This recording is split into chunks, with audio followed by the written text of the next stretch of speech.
प्यारे दर्शकों, मैं हूं डॉक्टर अमनदीप शर्मा और आपका हमारे चैनल में हार्दिक स्वागत है। और आज हम पढ़ने वाले हैं सर्वनाम के बारे में। सर्वनाम किसे कहते हैं, सर्वनाम के कितने भेद होते हैं और वाक्य में यदि सर्वनामों की पहचान करनी हो तो उसकी पहचान कैसे करेंगे। तो देखिए, सर्वनाम से क्या अभिप्राय है। सर्वनाम सबका नाम, सर्वनाम, सर्व होता है सभी का, नाम, नाम अर्थात जो संज्ञावाची जितने भी शब्द हैं उनके स्थान पर प्रयुक्त होने वाले पदों को सर्वनाम कहते हैं। जैसे यहां देखिए, राम जाता है एक वाक्य है। अब यहां दूसरी ओर है वह जाता है, यह भी एक वाक्य है। तो देखिए यहां इसमें और इसमें क्या विशेषता है।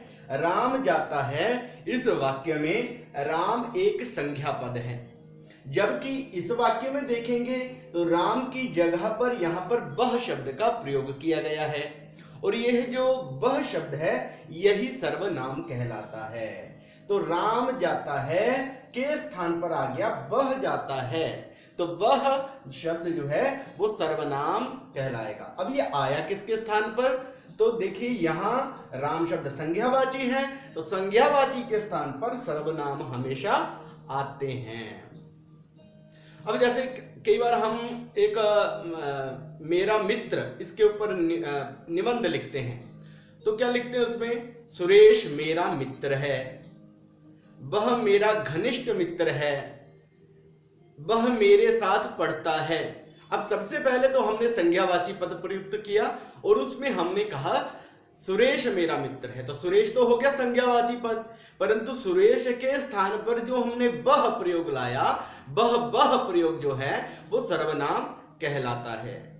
अब बात करते हैं कि सर्वनाम को कितनी श्रेणियों में रखा जा सकता है, कितने इसके भेद हो सकते हैं। तो प्यारे दोस्तों, सर्वनाम के 6 भेद स्वीकार किए गए हैं। कौन कौन से वो भेद हैं, आइए देखते हैं। सर्वनाम के 6 भेद होते हैं। सबसे पहला भेद है पुरुषवाचक सर्वनाम। पुरुषवाचक सर्वनाम के उदाहरण क्या हैं, जैसे मैं, तू, वह, आप, हम, ये वाक्य जो हैं वो पुरुषवाचक सर्वनाम के हैं। दूसरा इसका भेद है निश्चयवाचक सर्वनाम। इसका उदाहरण क्या है, यह और वह, ये जो है निश्चयवाचक सर्वनाम कहलाते हैं। उसके बाद अनिश्चयवाचक, जिनका कोई निश्चय नहीं होता, उस प्रकार के जो है वो क्या कहलाएंगे, अनिश्चयवाचक। जैसे कोई, कुछ, तो यहां पर कोई पता नहीं है कि कोई जो शब्द है वो किसको व्यक्त कर रहा है, यहां अनिश्चयवाचकता है। अब चौथा इसका भेद है प्रश्नवाचक सर्वनाम। तो प्रश्नवाचक सर्वनाम क्या है, क्या, कौन, ये क्या है, प्रश्नवाचक सर्वनाम है। उसके बाद है संबंधवाचक सर्वनाम, ये इसका 5वां भेद है। संबंधवाचक सर्वनाम, जो सो, जो करेगा सो भरेगा, ये जो है जो का संबंध किसके साथ है, सो के साथ, जैसे तैसे। अच्छा, अगला जो 6ठा भेद है वो है निजवाचक सर्वनाम। निजवाचक होता है आप, स्वयं इत्यादि जो शब्द हैं वो निजवाचक सर्वनाम में आते हैं। इसके उदाहरण हैं। दोस्तों, आपने हमारा चैनल सब्सक्राइब नहीं किया है तो सब्सक्राइब बटन पर जाकर उसे क्लिक करें। अब देखते हैं कि पुरुषवाचक सर्वनाम किसे कहते हैं। तो आइए जानते हैं पुरुषवाचक सर्वनाम की परिभाषा।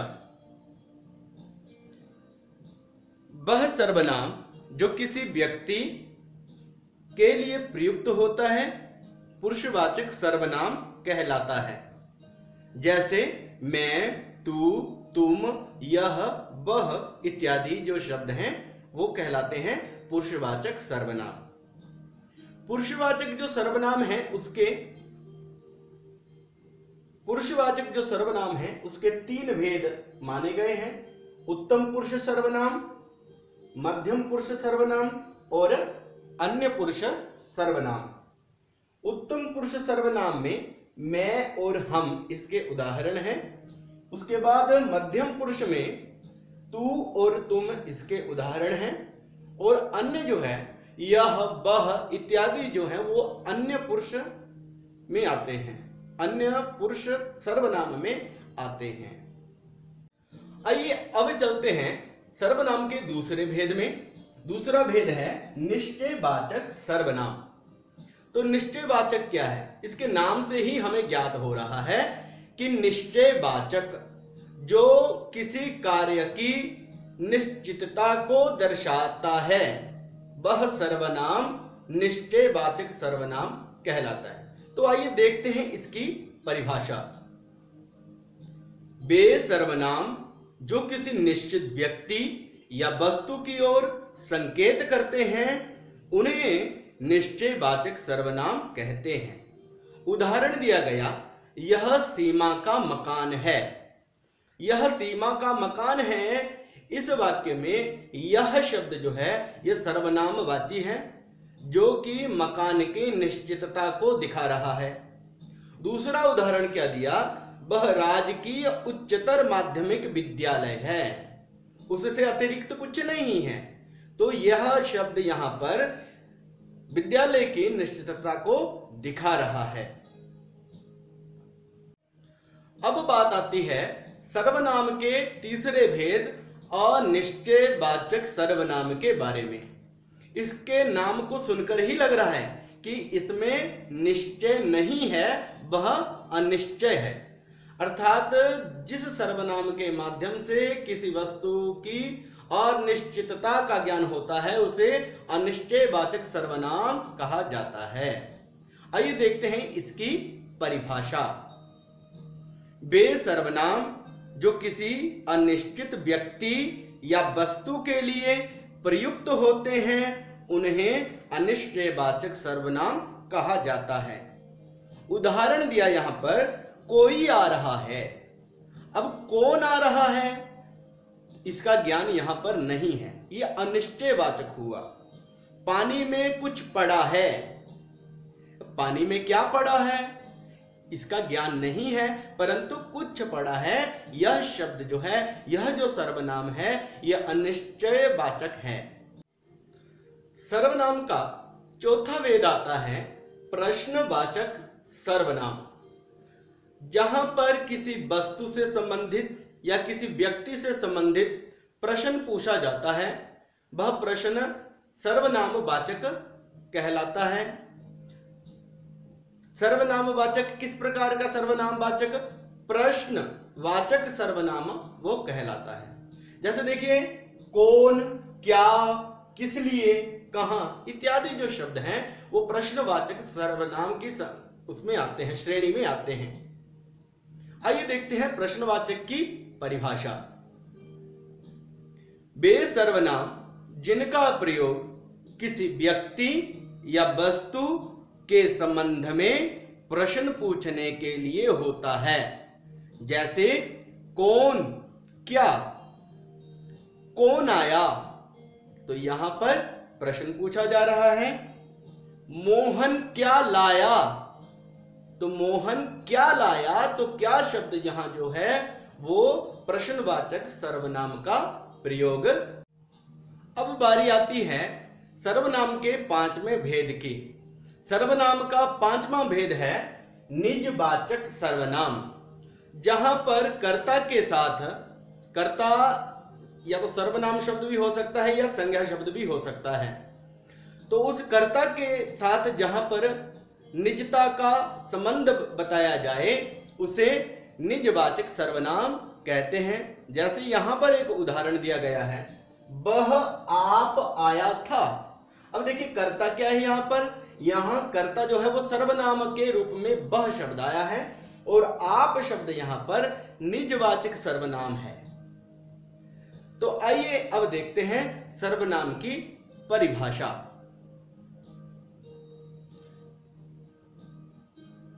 जो सर्वनाम कर्ता के साथ अपनापन, निजत्व बताने के लिए आता है उसे निजवाचक सर्वनाम कहा जाता है। उदाहरण है जैसे आप, खुद, स्वयं, ये जो शब्द हैं ये निजवाचक सर्वनाम कहलाते हैं। वह आप आया था, तो आप यहां पर क्या आया है? निजवाचक सर्वनाम। मैं खुद कर लूंगा, मैं के साथ यहां पर जो खुद शब्द है ये निजवाचक सर्वनाम को दर्शाता है। आप स्वयं इसका अनुभव करें, आप स्वयं, तो यहां स्वयं शब्द जो है वो निजवाचक को दर्शाता है। अब बात आती है सर्वनाम का जो छठा भेद है उसके। सर्वनाम का छठा भेद है संबंधवाचक सर्वनाम। संबंधवाचक सर्वनाम अर्थात कुछ शब्द ऐसे आते हैं जो दूसरे शब्द से अपना संबंध बिठाते हैं। जैसे यहां पर उदाहरण दिया गया है, जो मेहनत करेगा वह पास होगा। अब देखिए, जो मेहनत करेगा, जो और वह में एक संबंध है आपस में, तो यह जो शब्द है और जो यह वह शब्द है ये संबंधवाचक सर्वनाम कहलाते हैं। आइए देखते हैं इसकी परिभाषा। वे सर्वनाम जिनका प्रयोग साथ में आए किसी अन्य उपवाक्य में प्रयुक्त संज्ञा या सर्वनाम से संबंध बताने के लिए किए जाता है, उसे संबंधवाचक सर्वनाम कहा जाता है। जैसे यहां भी उदाहरण दिया है, जो मेहनत करेगा वह पास होगा, तो यहां पर जो और वह शब्द जो है वो संबंधवाचक का काम कर रहे हैं। जैसा करोगे वैसा पाओगे, तो इस वाक्य में जैसा और वैसा ये दो शब्द जो हैं वो आपस में एक दूसरे के साथ संबंध स्थापित कर रहे हैं। तो ये थे सर्वनामों के भेद। तो अब बात आती है सर्वनाम की विशेषताओं की। सर्वनामों में कुछ विशेषताएं होती हैं, वो क्या क्या है आइए जानते हैं। संज्ञा शब्द से जहां उसी का बोध होता है, जैसे लड़का कहने से लड़के का ही बोध होगा, परंतु वह कहने से लड़का लड़की किसी का भी बोध हो सकता है। नंबर 2, इससे संज्ञा शब्दों की बार बार आवृत्ति नहीं होती। जैसे हम कोई निबंध लिखते हैं, मेरा मित्र, तो मेरा मित्र में जब हम एक बार अपने मित्र का नाम ले लेते हैं तो उसके बाद उसके लिए वह शब्द का प्रयोग किया जाता है। तो यहां पर वह इत्यादि का प्रयोग तो किया जा सकता है, परंतु संज्ञा की बार बार आवृत्ति नहीं होती। सर्वनाम निकटता और दूरी का भी बोध कराते हैं।